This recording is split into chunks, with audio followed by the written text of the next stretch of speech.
Meet Russ Vought, formerly a cabinet member and chief lieutenant in the first Trump admin. I want to thank Russ for doing an incredible job. He now runs a group called Center for Renewing America, an organization that I helped turn into the Death Star that is accomplishing all the debates that you are reading about. I think you have to rehabilitate Christian nationalism.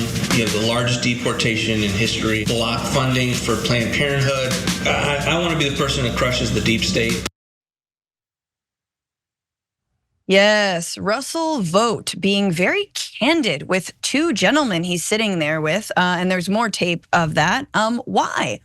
Why was he saying those things? We'll get into it, but first of all, Russell Vought is one of the architects of Project 2025, one of the people who is publicly running from it, but privately is boasting about it, and we'll get to it. That obviously is the sort of fascistic blueprint for a second Trump administration, replacing all federal employees with loyalists or whoever responds to Trump's posts on Truth Social first. And last month, he sat down with those two gentlemen, and he thought they were family members of big conservative donors. He thought there was money in it. Instead, he was talking to two men from the British journalism nonprofit, the Center for Climate Reporting, who were secretly recording him the entire time. Vought is part of, again, as they mentioned, the Center for Renewing America, and was recently selected to create kind of like codify Project 2025 in a Republican policy platform. And he's looking forward to, in a Trump 2.0, having a cabinet position with Trump. But behind closed doors, this is what he was telling these two, I guess, wealthy donors who were like, who knows how much they egged him on. Hey, don't scroll away. Come back. Because before the video continues, we just want to urge you to lend your support to TYT. You power our honest reporting. You do it at tyt.com/team, and we love you for it. But let's take a look a little bit more about him saying that we shouldn't be worried about Trump distancing himself from Project 2025 because he's still in on it. I expect you to hear 10 more times from the rally, the president, distancing himself from the left's boogeyman of Project 2025. Yeah. And you're not worried about that? I'm not worried about it. Okay. He's running against a brand. He is not running against any people. Okay. He is not running against any institutions. It's interesting, he's in fact not even opposing himself to a particular policy. Yeah. He's been at our organization, he's raised money for our organization, he's blessed it from the, I remember walking into our last day in office and told him what I was going to do. So he's very supportive of what we do. If a battle plan is out there that will do what he wants, there are people like me that have his trust that will be able to get it to him in whatever position we're at, or I could be at Center for Renewing America, but the relationships will be there, the trust level will be there. So don't worry if you donate to us or you donate to a Trump PAC, I will ensure that I will do your bidding. Who are you again? You have a British accent. That seems like you're rich, right? Oops, Center for Climate Reporting, yikes. But again, so he's part of Center for Renewing America, and really, interestingly enough, the communications director of that organization, when this was leaked and released, was like, no big deal, that's fine. Her name is Rachel Colley, and she tweeted this, lol, none of this is secret. Would have been easier to just Google uncover what's already on our website and in countless media interviews, but thanks for airing our perfect conversation, emphasizing our policy work is totally separate from the Trump campaign, as we've been saying, which means that it's not. There's a little bit more from the secret footage, but Cenk, here you have it. It's incredible to me that they've even been trying to back away from Project 2025 at all. But now you have, a guy who's been promised a cabinet position saying, no. He's all in on Christian nationalism, and don't worry. Yeah. So two disturbing things here. Let's start with how closely they're aligned, because Trump says, Project 2025, I don't even know what that is.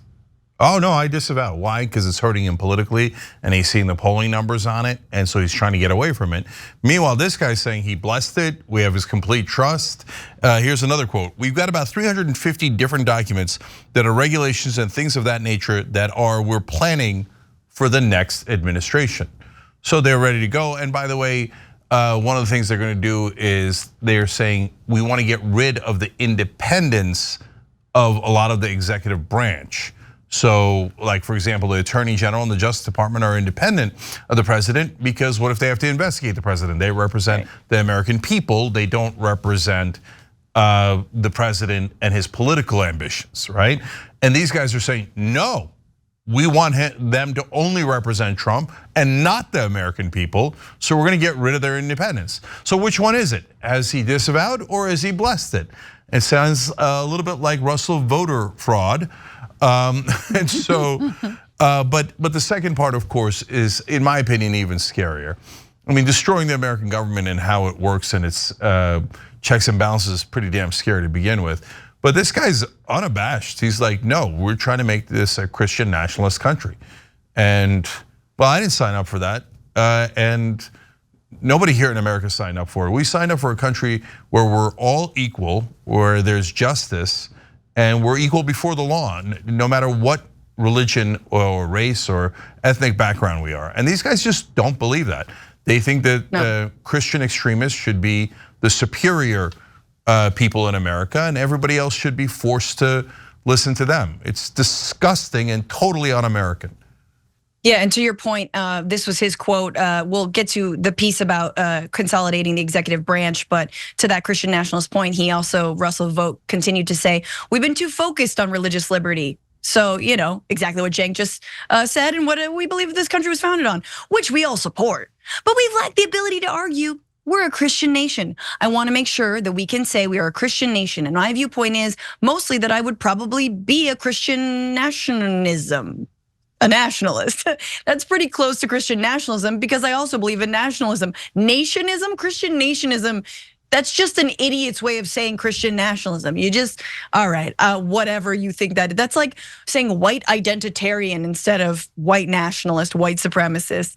But to Cenk's point about that consolidation on executive power, this is what Vought had to say about what they want to do should they get back into the White House. 80% of my time is working on the plans of what's necessary to take control of these bureaucracies, and we are working doggedly on that, whether it's destroying their agency's notion of independence. They're independent from the president.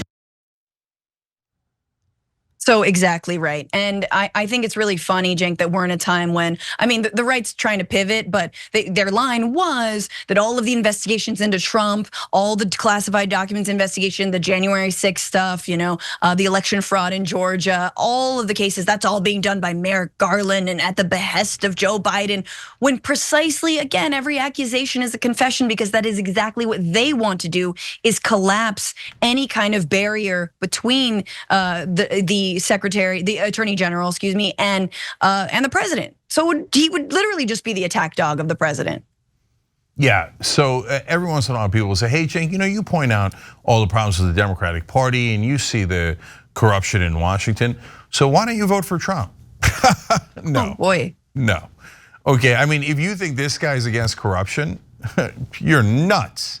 And just because the Democrats do things that aren't right, that doesn't mean we should hand the country over to the Christian Taliban and have them run our lives and turn this into a Christian nationalist country where we all have to obey their version of rules. And you know what their version of what God says is going to be? That they're right and we're wrong, and that we should listen to them and that they're superior to us. And who's they? Is it Christians? No. It's always, of course, the Christian nationalist leaders and their interpretation. So if we're going to be a so-called Christian nation led by only Christian nationalists and everybody else has to shut up, okay, then are we all going to give away all of our property and follow Jesus? Because that's what it says in the Bible. Are we all going to make sure that we're incredibly poor because a rich man cannot get into heaven? As it says in the Bible, it's harder for a camel to pass through the eye of a needle. Or middle class, okay, I don't know. What are we actually going to follow the Bible? Are we going to help the poor and the needy? Are we going to follow the Sermon on the Mount? Sermon on the Mount? No, we're going to follow the Russell Vought and Donald Trump and his other lunatic Christian Taliban. We're going to tell you don't control, if you're a woman, you don't control your body anymore.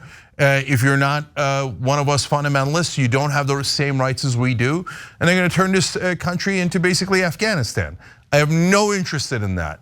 And if you're an American and you believe in this country and you believe in equality and justice, and you don't want to live under a fundamentalist rule, then it's a no-brainer. You'd be nuts to vote for Donald Trump and have these lunatics run the place. And they're telling you, we're going to destroy the American government.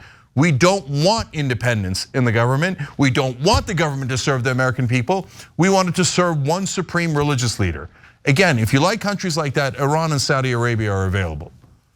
Absolutely. I just have to pivot to this one last piece of footage that we've got, because the journalist also interviewed an aide to Russell Vought. His name is Michael Meadowcroft, who's basically like, oh, Project 2025 is still on. We're still like working on it. In fact, we're preparing the next phase. And Russell Vought is helping do that. So take a look. Yeah. Because obviously you want a little of it to be FOIA-able, if you're familiar with the FOIA process, as possible. Freedom of Information Act, yeah. The Freedom of Information Act allows the public to request government communications. But Meadowcroft reveals they plan to avoid these rules. Yeah, the goal is, familiarize all the transition team people with these plans, but you don't actually like send them to their work emails, because then, you could just give the handbooks to everyone, be like, this is the game plan for the admin. If the press knows that that's what you're doing, that they're going to immediately just say, like, I request all of your emails from Heritage. Okay. You worker. I see. So we'll see. Interesting. So in other words, to avoid oversight, they're just going to use everyone's Hotmail account that they set up when they were 14. Cool, everyone's get on AOL. It's almost like they're going to use private servers to discuss government business. Where have I heard that before? Oh my God, but here he is, Cenk, just sort of boasting, oh, we're gonna do this thing, and they're never gonna find out about it. It's gonna be great, I can tell you, big donor, right? You're a donor? Yeah. Please? Yeah, and they say publicly, oh, it's okay, trust Donald Trump when he tells you that he hasn't heard of the guy that was in his administration, and we have other recordings of them talking about how they're going to do all of this, right? But you have to trust Donald Trump. And here's one of his henchmen going, now the way that we trick people is that we don't show them the real information. We send that in a way that the press can't find out, because we don't want anybody finding out what we're up to. Why? Like if you told me, hey, Cenk, if you got in the office, well, what are you going to be up to? I'd be like, oh yeah, I'm going to be up to trying to get paid family leave pass, higher minimum wage, lowering drug prices. I don't mind you guys knowing that. Those are all incredibly popular positions. These guys are like, okay, our positions suck. Everybody hates them. And we're trying to take over their lives secretly. So now remember, this is how you make sure they don't find out. Well, okay, thanks for accidentally telling us.